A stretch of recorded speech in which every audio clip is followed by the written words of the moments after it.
Good evening. I'd like to call the East Lyme Board of Finance regular meeting Wednesday, March 11th, 2015 to order. Please rise for the Pledge of Allegiance. I pledge allegiance to the flag of the United States of America and to the republic for which it stands, one nation, under God, indivisible, with liberty and justice for all.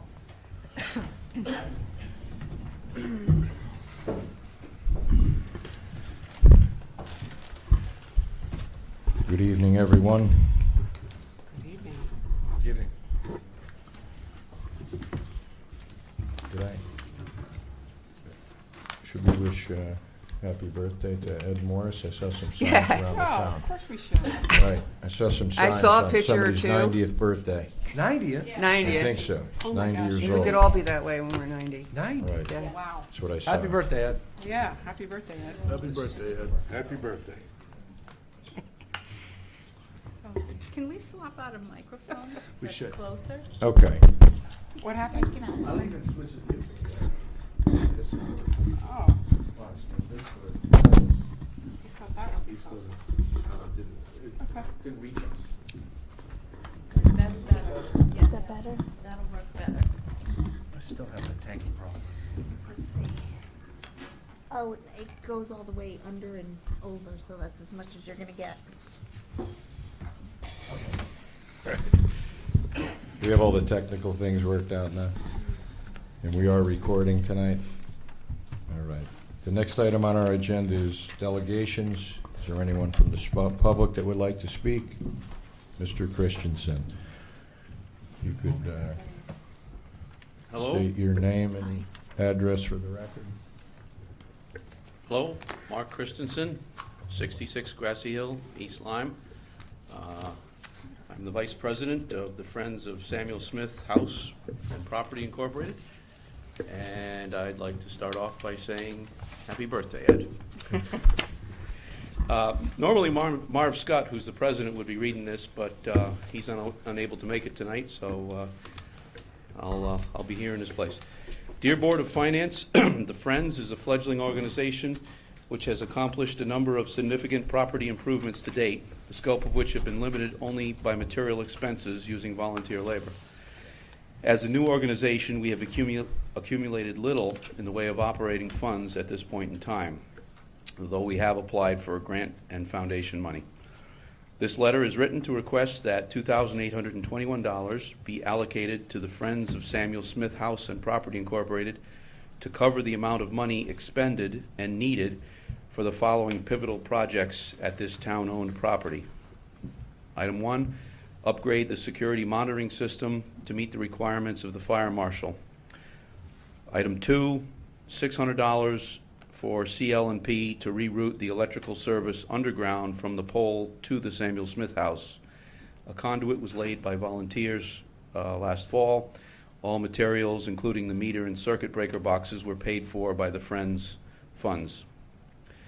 Item 3, $700 for the licensed electrician to connect the service to the breaker box and install several new wire runs, which include a water pump and some electrical outlets. All old wiring has been de-energized and will be removed by volunteer labor. The above work has to be accomplished by licensed workers. Additionally, the Board of Finance should reimburse the Friends the sum of $2,800, which represents the money that the Friends spent on a grant writer who helped secure a $151,000 grant, which was important in helping the town acquire this property several years ago. Therefore, the sum of these items is $5,621, and we would appreciate a prompt remittance. Thank you. Mark Christensen, Vice President, Friends of Samuel Smith. That's it. And you have copies of the letter. Great. Thank you. Thanks, Mark. And I know it's on our agenda farther down under communications, so if we want to discuss that. Yep. I'll be Great. next door. Okay, thank you. Anyone else like to speak at delegations? Is there anyone in the audience? Seeing none, we'll move on to approval of the minutes. Do I have a motion to approve the minutes of February 11th, 2015? So moved. Second? Seconded. Okay. Any discussion on the motion? Any changes to the minutes?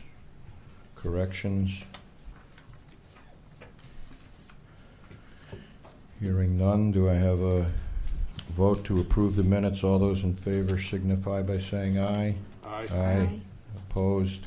Abstentions? Abstained. Okay. Motion carries 5-0-1. Reports. We have Mr. Scott Bassett from McGladrey, who's here to talk about the, I think you all got in your packets a copy of the financial statements and the audits for our fiscal year ending June 30th, 2014. Scott?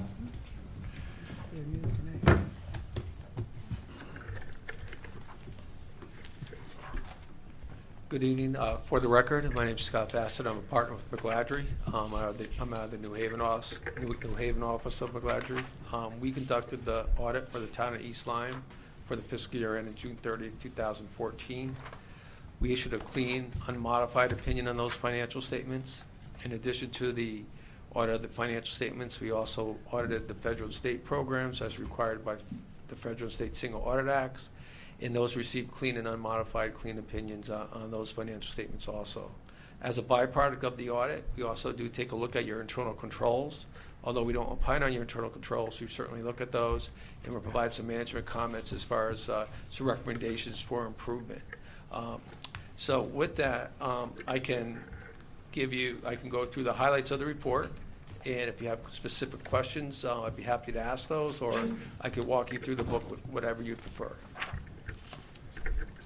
Did everybody get a chance to peruse at least the one that you got in your packet?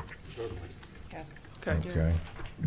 I guess, Just walk through the booklet. I have my notes here. We go pretty quickly. Turning to page 13 of the financial report booklet. This is the statement of net position. This is a financial statement that's prepared one time each year. It's on the full accrual basis of accounting. When you pass your budget and your general fund balance, you're on the modified accrual basis of accounting. So on a full accrual basis of accounting, the town ended with a total net position of $73.7 million for the fiscal year ended June 30, 2014. That was a small decrease of $300,000 from the previous year. Turning to page 15 of the report. Page 15 is your operating statement and your major funds, your general fund being the operating statement of the fund. This will list your short-term liabilities and your short-term assets and measure it to your fund balances.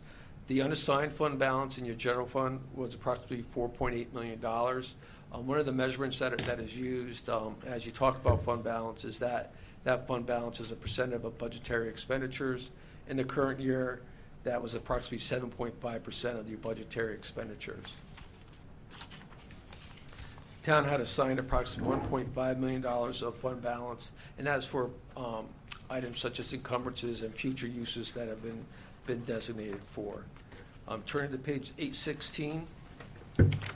16 is your major funds of your governmental fund types. In your general fund, you had $68.7 million of revenue, $69 million of expenditures. We had transfers in of $1 million, giving a small increase to your fund balance on the modified accrual basis of accounting of $160,000, leaving total fund balance of $6.4 million. One of the key items there would be your property taxes, $47.8 million of revenue for property taxes, and that's at a collection rate of 98.5% in the current year. Pretty consistent to what the prior year was. Turning to page 18. 18 and 19 present your business type activities. The town currently has two type of activities that are considered business type activities. So they use the full accrual basis of accounting. The first being the sewer department, and the second being internal service fund.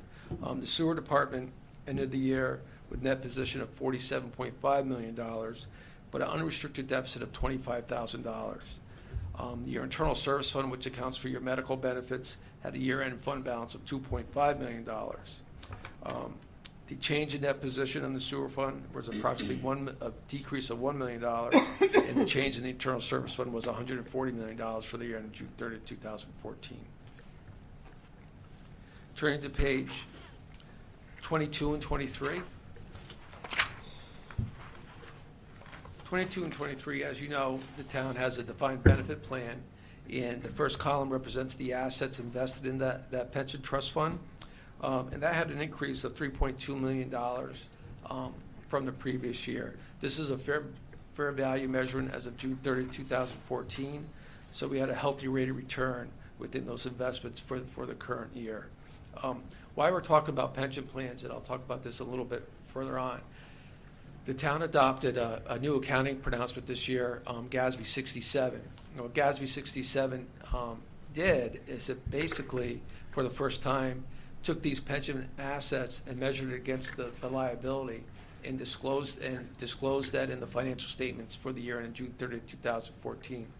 What's going to happen next year with the adoption of GASB 68, the difference between the pension assets and the net pension liability will be recorded on that first set of statements that I talked about. Your pension trust fund is funded about 78%. But the measurement difference at a 7.0 discount rate is about $4.6 million, which is underfunded. That will change each year based on what the market does. You are contributing at an appropriate rate, but there are two new standards, so you're measuring the number differently than we had measured in the past. We'll talk about that a little bit when we get to Note 8. That's the significant change in the financial statement presentation this year, and next year you'll see how that's measured. So we will talk about that because it's a lot of the actuaries did a lot of that work, and we just report it based on reports from the actuary. The footnotes to the statements really remain pretty much the same. So the footnote 1, always up to footnote 7, were pretty much the same. But if you turn to footnote 7, that's on page 40.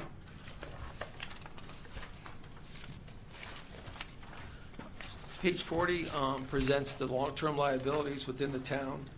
Excuse me. And the one, if you look on page 40, the third line down in the chart, you'll see this year one of the big activities were the drinking water notes that were brought into the town and being used for a capital project. So that liability was brought onto the town to fund that capital project for the year. In on note 7 on 43, we described that a little bit in further detail. I believe the total amount of the commitment was about $7.2 million, and as of June 30, 2014, $5.3 million had been brought in. That was also a major fund for your federal programs. Since federal dollars funded that, we had to audit that program under federal compliance requirements, and that received a clean, unmodified opinion also. Turning to page, if you turn to page 51,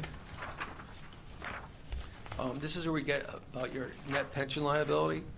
And on that first chart there, you're going to see that the total pension liability, that's the total benefits calculated by the actuary for future benefits to be paid, was $21.5 million. The fund assets were $16.5 million, leaving a net pension liability of about $5 million. Just to show you the impact, if you flip back to page 13,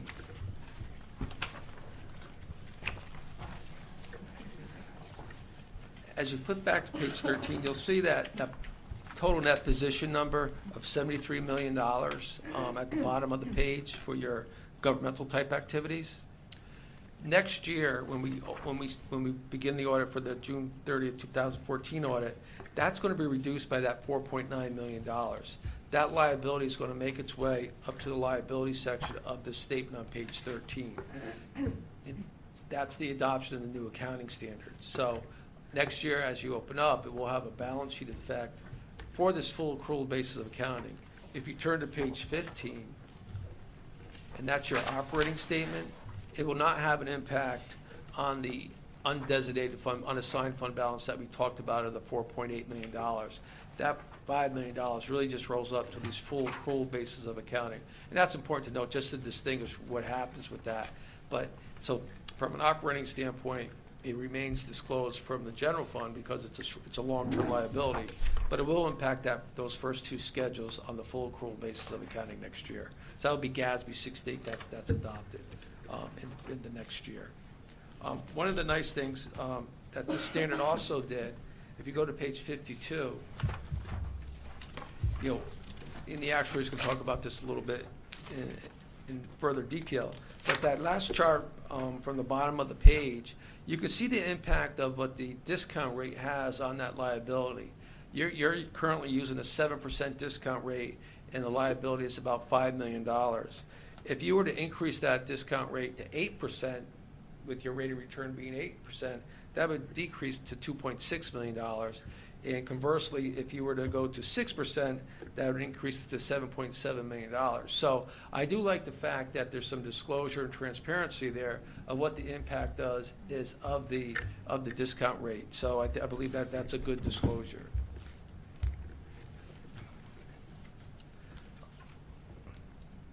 Note 12 on page 54. This is another long-term liability within the town, is your other post-employment benefits. Now, what I just spoke about with the pensions and how that came to light, it took 3 or 4 years to get there. They're going to be doing, the GASB's going to be doing the same thing in 2 to 3 years with the OPEB type liability. So that's where they're going. They're trying to get all these long-term liabilities up to that first statement, that balance sheet statement for transparency. So, but under the GASB 43 and 45 rules, and this measurement was done on July 1st, 2012, the accrued liability for health benefits out there was approximately $11.4 million for the town. Again, the actuaries calculate that based on census data, health rate trends, and things of that nature. So that was it with the report. Just turn to page 61. 61 just shows a summary of your general fund budget and the results to budget. You can see revenues came in better than expected by $416,000. Your expenditures were better than expected by $763,000. You had anticipated using $765,000 of your fund balance during the past fiscal year, June 30, 2014, and the net amount used was only $150,000 for the year. So you really had an operating surplus if you think about where your fund balance was projected to be and where the actual results came in from. That's the report on the financial statements. I'd be happy to answer any questions that you may have regarding the numbers in that booklet.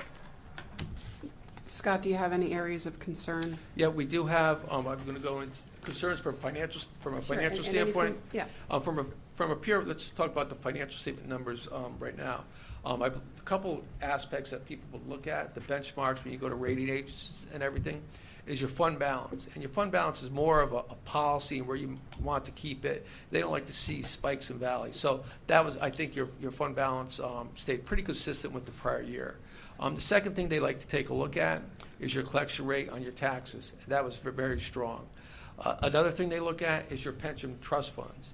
And your $5 million sounds like a lot of money, but the fact that the town has contributed each year and the liability at about 79% funded is another strong mark for the town of East Lyme. And in addition to that, your health insurance fund had about a $2.5 million fund balance. And that's a positive. So you had a lot of positives out there.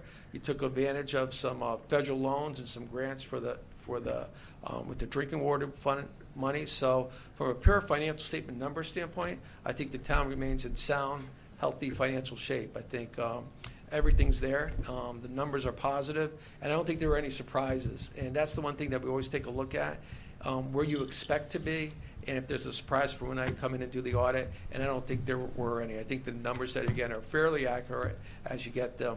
But I do have some management comments, and my management comments really have to do with, as you look at it, what kind of drives these a little bit is really the software system, and just its inadequacies as far as processing information. So those are kind of what drives some of the management comments. And if you'd like, I could talk about the management comments now. Well, can we go on? Oh, you're going into the other booklets now? Yeah, Oh. I can answer any questions that you're going on the first booklet, though. Well, I don't know if anyone else had any questions on the financials before we got into the compliance That's and fine. management letter, Yeah, that'd be great. so. Just one question Sure. regarding the unfunded pension liability. Sure. You said we're funded to 78, 79% 79%, of the yes. liability. Mhm. How does that compare to other municipalities? Pretty favorable. I believe, a lot of the AAA communities are right at 81, 82 and things. So I think the rating agencies really like to see something close to 80%, but they also like to see the fact that you have the discipline to keep making the required contribution. I think that's just as important. Because remember, that pension liability is really calculated based on what the market had done as of June 30, 2014. So if the market was on an upswing as of June 30, 2014, that liability would be less because that's how it's measured. It's measured at fair value. So really, those disciplines, I think, is what the rating agencies look at. And the folks who have been funding about close to 100% are right about the 80% level. The one thing you have to remember, I think it was 4 or 5 years ago, you were in a guaranteed investment contract, I believe, and you pulled that out and went into some mutual funds and things. And so you've kind of hit the market pretty well. And the increase in your net assets has, from I think 2009 maybe, has increased quite a bit with that change from the guaranteed investment contract that you might have been getting 3 or 4% on Right. to the mutual funds that you're in now. Okay, thank you. Welcome. I just had a question. It's a general question. And I guess it has to do with the enterprise, the business enterprise, water and sewer. Sure. It's a separate entity from the town. Operates as a separate entity, has its own budget, does its own, which it should because it's for the infrastructure and water and sewer. Yeah, in doing the financial report, is it because of level of control?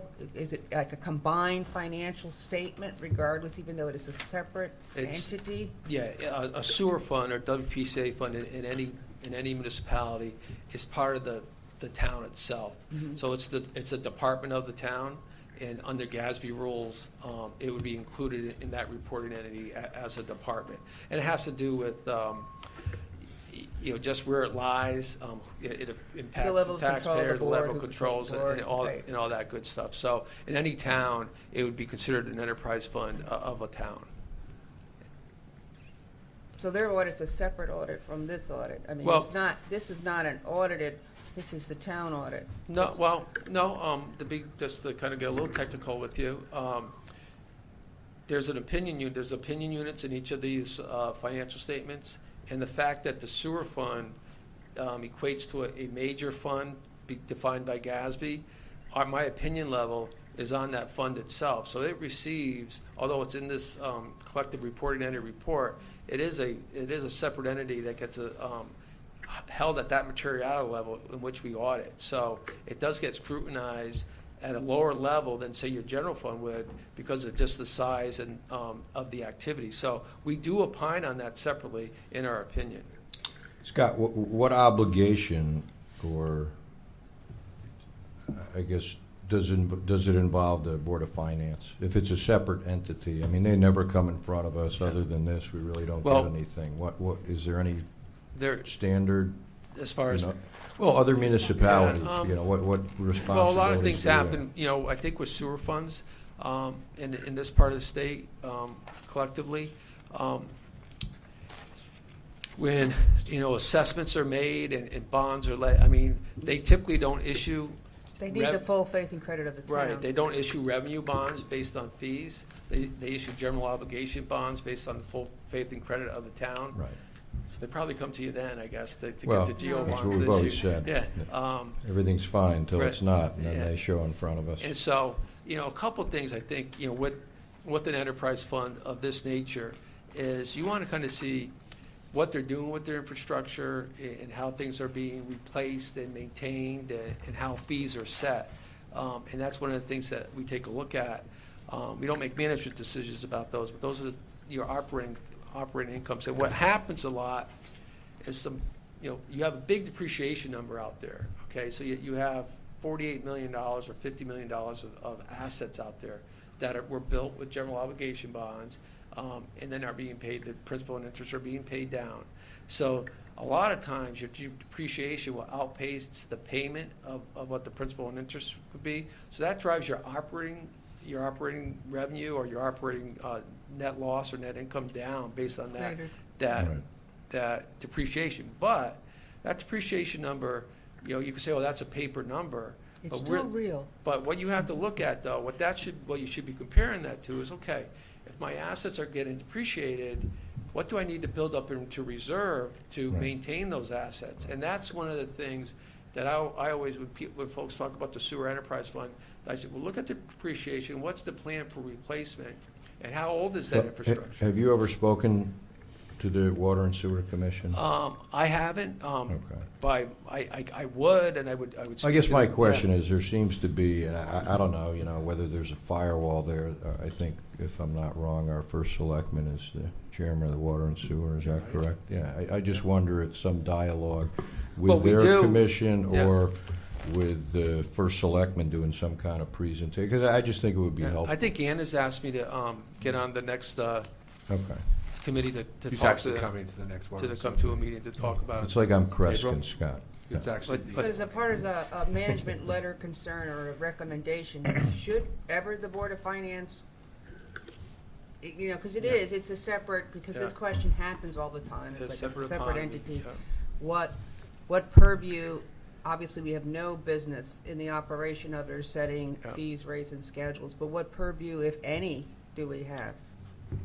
Well, Should we be concerned you when say, it's? Well, I got this, my feeling is you, at the Board of Finance, acts as the audit committee of the town. You hire the external auditors to audit the financial statements. Just like I audit the Department of Education and Public Works, and I audit the sewer fund. So you are the audit committee, and I would report to you as the audit committee if there are findings and things of, weaknesses, because I work for you as the audit committee. So I present to you on that report. As far as the day-to-day operations, I'm not sure what that entails as far as the report to the Board of Finance, but I certainly, as your external auditor, report to you as the Board of Finance, like I would do, what I would do for any department. So if you're going to go speak to them at their next meeting, is it possible to get some kind of report back from you or feedback? Yeah, I would just be that we're in happy the to. loop, whether it's Sure, I through can. the it'll be chairman or the April person. meeting, actually, Okay, is correct. no. And you're Yeah. welcome to maybe attend that and hear the presentation Yeah. No, that's specifically fine. to the Water and Yeah. Sewer Commission. Yeah, great. Yeah, You're not a asking the problem. Water and Sewer Commission to come before us, though, or not the No, commission, no, I but a think it- report. Well, if Scott's going to go present to them, or I assume there's going to be some open dialogue, just for what you're talking Yeah. about. If, there's operating losses or depreciation, actual physical Sure. depreciations exceeding amortization, Yeah. somewhere I just think it's, Yeah. everyone's being educated, so. Absolutely, and it's there's a lot of money there, a lot of activity, so. As our hired henchman, Scott will know. Okay, all right. That's fine. I Thank will you. certainly present the facts and give them some recommendations. We do quite a few, and I'll be happy to do that. I'm sorry, Beth, is there No, anything no, else you no. want to say? Any other questions on this? We'll move to your letter and the other books. on Okay, that let's screen. go to the, just the compliance report first. This would be really quick. The town,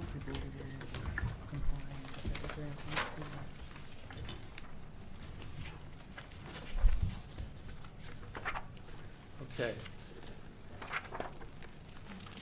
On page 3 and 4 of the first report, the town received $8.9 million in federal dollars, but the bulk of that money this year came from, the capitalization grants for the drinking water fund. So you had received almost $7.9 million of those funds that came in the form of loans and grants during the year.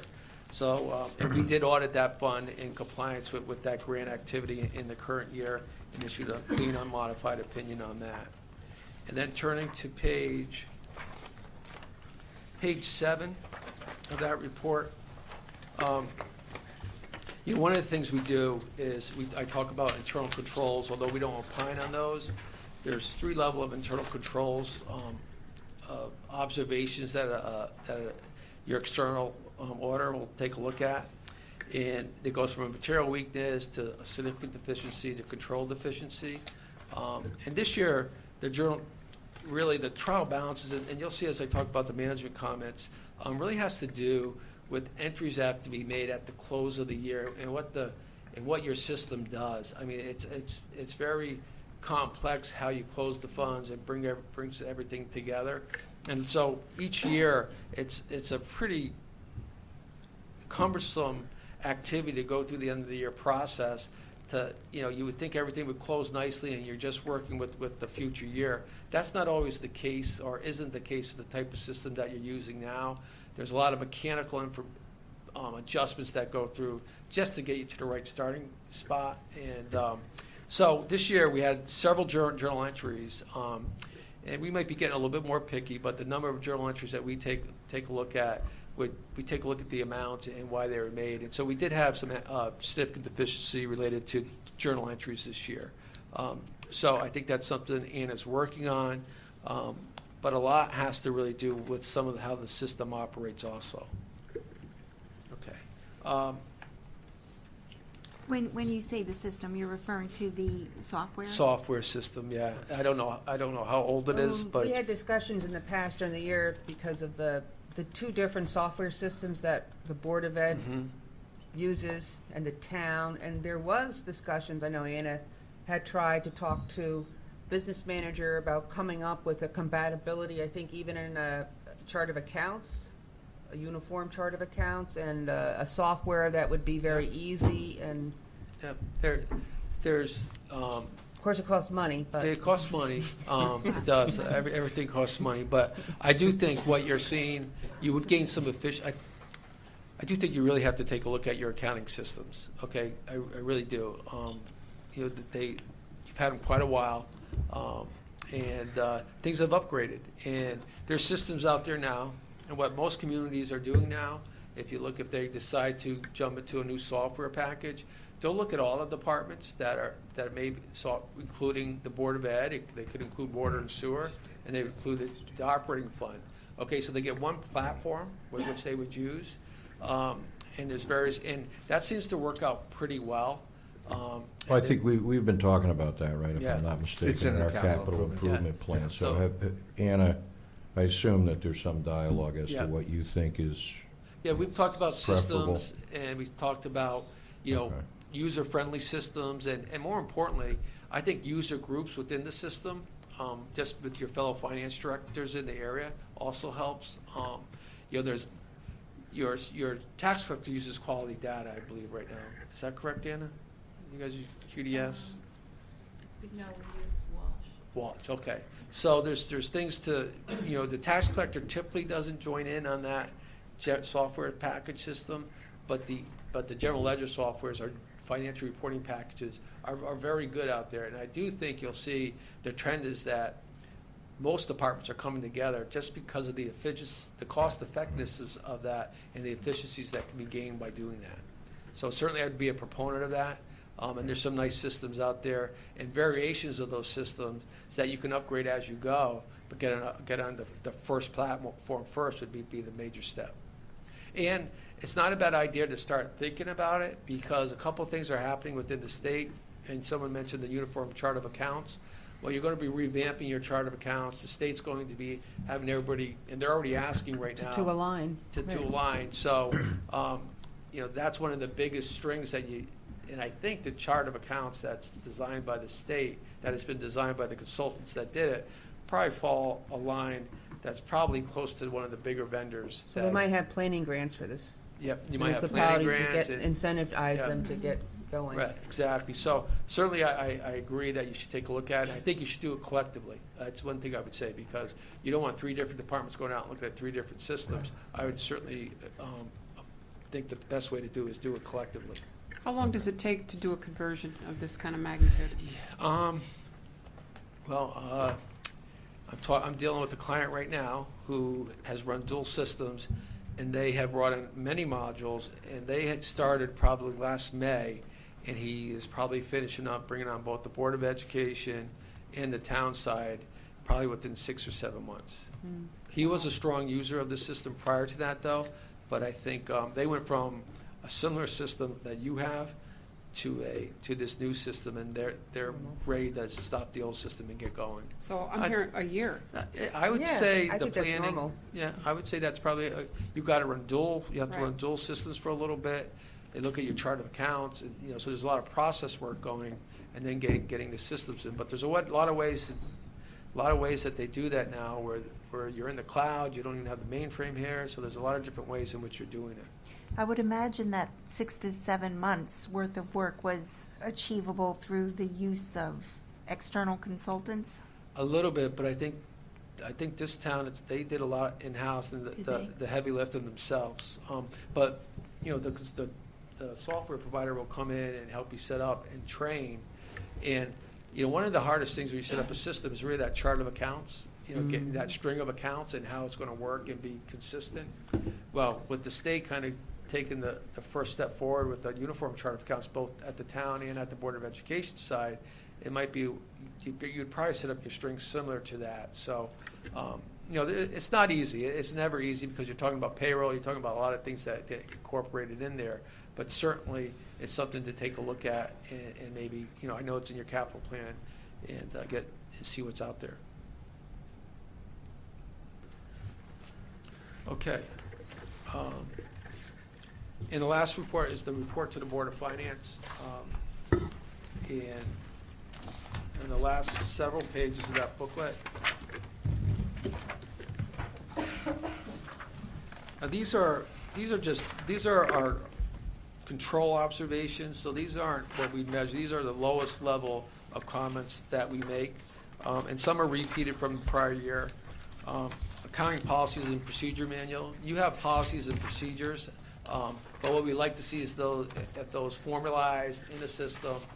And my suggestion there is if you do go to a new system in a year or two, that's a nice time to start documenting what the processes are as you incorporate a new system. This is a repeat finding, right? Yes, it is. Yeah. The school lunch fund. School lunch fund, it's a federal fund, and it's accounted for in a decentralized accounting system. And it's really recorded on a cash basis of accounting, so we're not recording our receivables and our payables. It's really cash basis. So we'd like to see that be recorded on a full accrual basis of accounting, because typically you have a couple of months of receivables out there and accounts payable as each month goes through. So we obviously